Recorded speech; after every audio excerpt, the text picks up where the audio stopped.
Okay, now it's time to cut some kindling for your camp.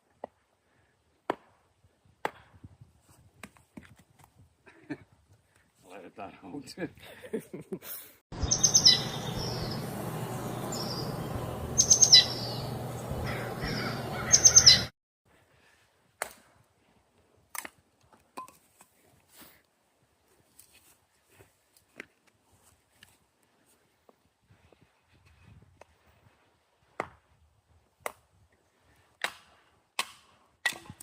So now as the wood's getting smaller, just show you a little trick here. It's what they call a sissy stick. So you're a beginner, you don't have a lot of experience, don't take the risk, just use a sissy stick. Much easier.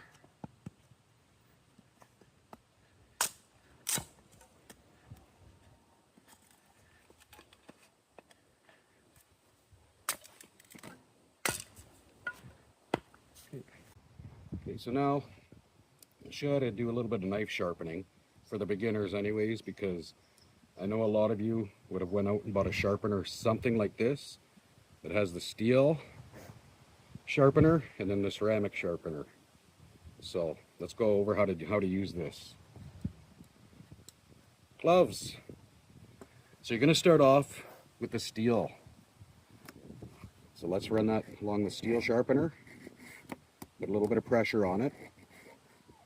And we're not going to do too much. This knife's already sharp. But I just want to show the beginners how to do this, or just anybody who's interested. Start off with the steel because it'll take off more material. Then put it in the ceramic spot. It'll hone it right down.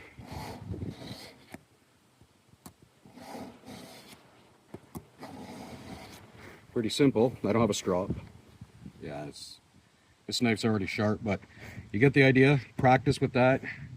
Maybe wear gloves. Good idea. Thanks. Okay, another little trick you can do for when it's windy. You want to extend your tinder a little bit. Take chapstick, rub it on.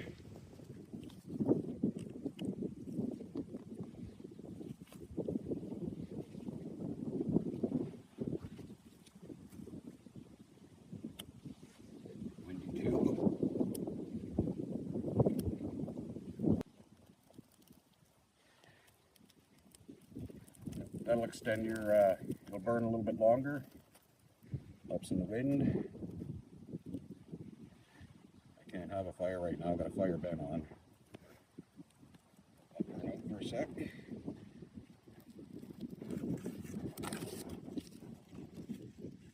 Okay, so you're just buying your gear. One thing to keep in mind, if you only have enough money to buy one knife, and this is a reason why I say always have leather gloves. So you're just playing away with your knife. This blade here is not a lock blade. And I don't care what anybody says. Most of us have had this happen. This blade, you know, you're playing with it, comes back right on that finger. So keep in mind, maybe for your first knife, get a lock blade. Doesn't matter which way you go, this knife is not going to fall back on you. Okay, got a cut on your finger. You're nowhere near first aid kit or anything. So a little trick you can do. That's what I do. I keep a couple of band-aids behind my phone case. Here you go.